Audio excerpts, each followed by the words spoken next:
CPM സംസ്ഥാന secretary M V Govindan മാധ്യമങ്ങളെ കാണുകയാണ്. തത്സമയം ഫലം സംബന്ധിച്ച് ജില്ലാ കമ്മിറ്റികളിൽ നടന്ന ചർച്ചയുടെ അടിസ്ഥാനത്തിൽ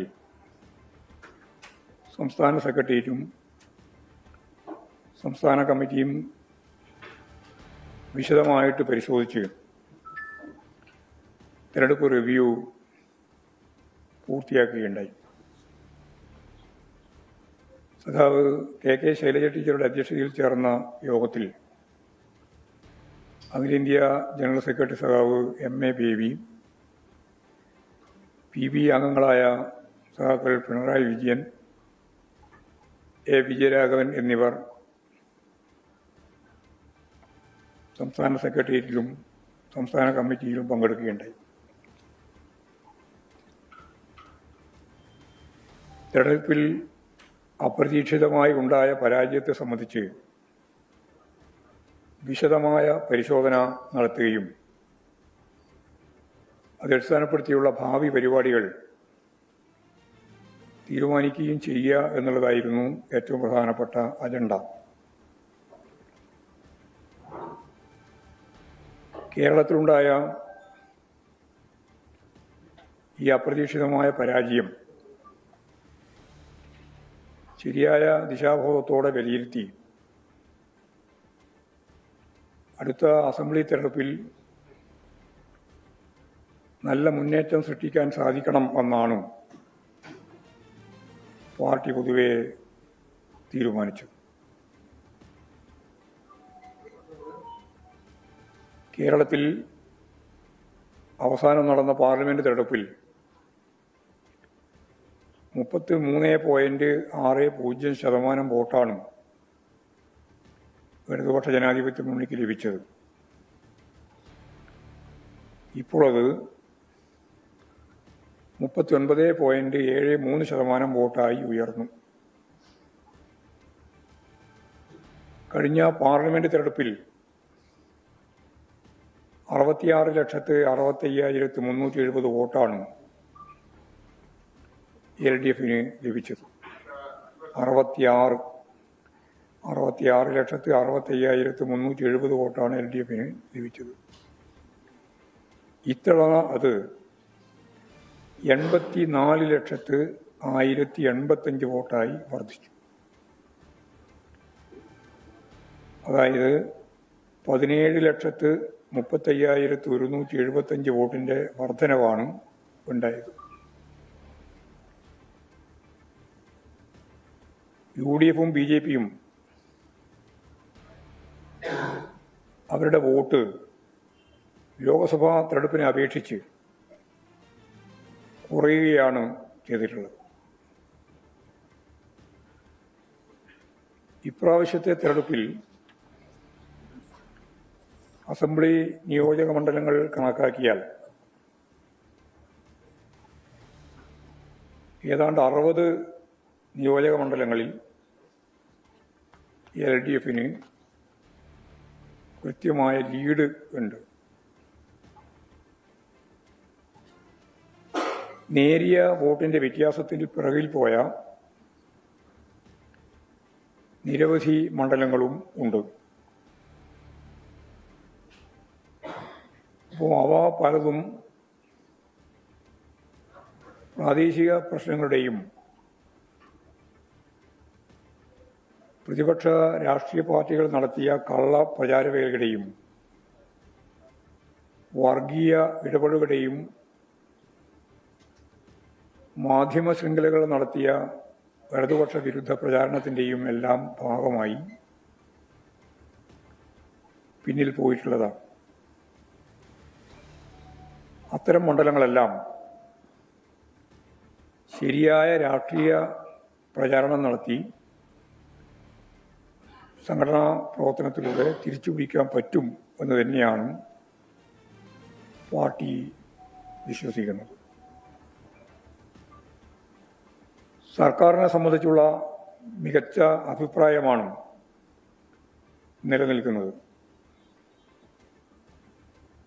നിയമസഭാ തിരഞ്ഞെടുപ്പ് അത്തരം കാര്യങ്ങൾ ചർച്ച ചെയ്യുന്ന ഒന്നായി മാറുമെന്ന കാര്യത്തിൽ സംശയമില്ല. മികച്ച ഭൂരിപക്ഷത്തോടെ LDFന് തിരിച്ചു വരാൻ കഴിയും എന്ന് തന്നെയാണ് സംസ്ഥാന കമ്മിറ്റി വിലയിരുത്തിയത്. തെരഞ്ഞെടുപ്പിനെ സ്വാധീനിച്ച ഘടകങ്ങളെ സംബന്ധിച്ച് ഞങ്ങൾ ഗൗരവപൂർവ്വം പരിശോധിച്ചു. സംസ്ഥാന സർക്കാരിനെ സംബന്ധിച്ച് ജനങ്ങൾക്കിടയിൽ നല്ല അഭിപ്രായമാണ് ഉണ്ടായിരുന്നത് എന്ന് കാണാൻ കഴിയും.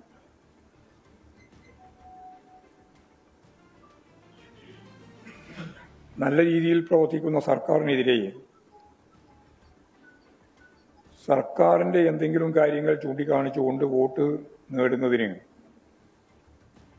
UDFോ BJPയോ ശ്രമിച്ചിട്ടില്ല.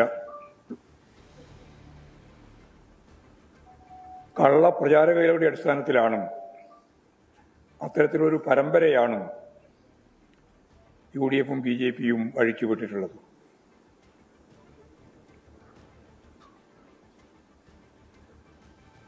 കേരളത്തിൻ്റെ വികസന നേട്ടങ്ങൾ ജനങ്ങൾ അംഗീകരിക്കുന്ന സാഹചര്യമുണ്ടെന്ന് തിരിച്ചറിഞ്ഞ UDFും BJPയും വർഗീയമായ പ്രചരണങ്ങളുടെയും കള്ളക്കഥകളുടെയും വിശ്വാസികളെ തന്നെ ഉപയോഗിച്ച് വോട്ടാക്കി മാറ്റാനുള്ള പ്രവർത്തനങ്ങളുമാണ് നടത്തിയിട്ടുള്ളത്.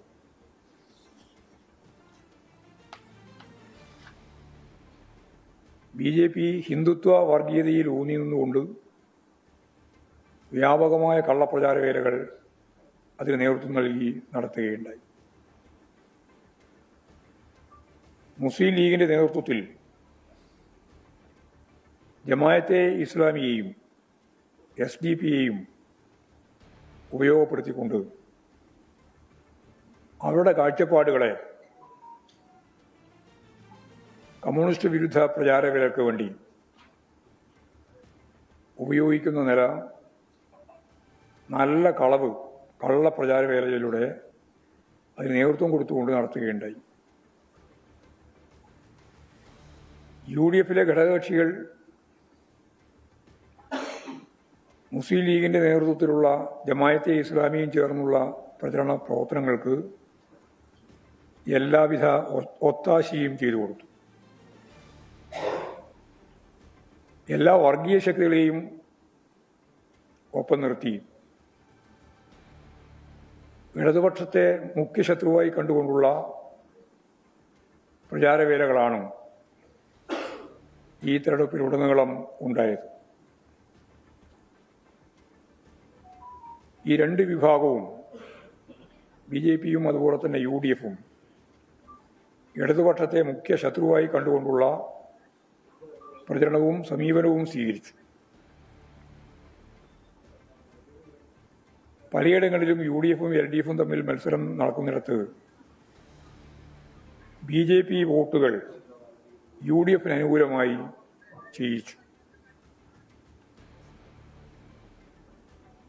LDFും BJPയും തമ്മിൽ മത്സരം നടക്കുന്ന മേഖലയിൽ UDFിന്റെ വോട്ടുകൾ BJPക്ക് അനുകൂലമായി ചെയ്യുന്ന സമീപനവും ഉണ്ടായി.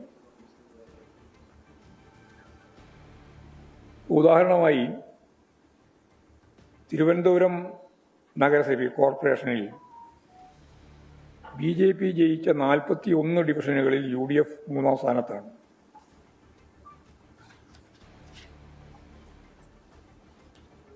കേരളത്തിലുടനീളം ഈ സ്ഥിതിവിശേഷം കാണാൻ കഴിയും.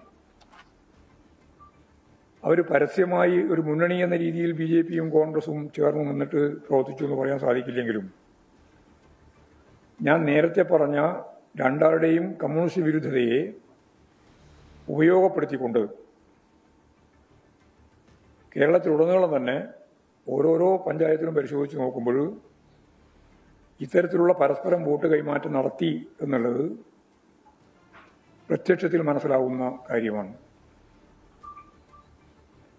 അത്തരത്തിലുണ്ടായ ഈ വോട്ട് കൈമാറ്റം മാത്രമല്ല, അതിനുശേഷം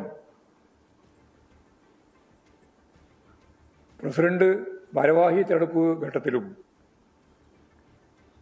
അത് ശക്തിയായി തുടരുന്ന സമീപനമാണ് നമ്മൾ കാണുന്നത്. ഞങ്ങളെ സംബന്ധിച്ചിടത്തോളം ഞങ്ങൾ പരിശോധിച്ച് നോക്കിയപ്പോൾ ഇടതുപക്ഷ ജനാധിപത്യ മുന്നണി ഗവൺമെന്റിന്റെ പ്രവർത്തനങ്ങൾ, പ്രത്യേകിച്ച് ഏറ്റവും അവസാനം ഒക്ടോബർ 29 മന്ത്രിസഭാ തീരുമാനങ്ങളെല്ലാം വെച്ച് വിജയിക്കുമെന്ന അമിതമായ ആത്മവിശ്വാസം പൊതുവിൽ ഇടതുപക്ഷ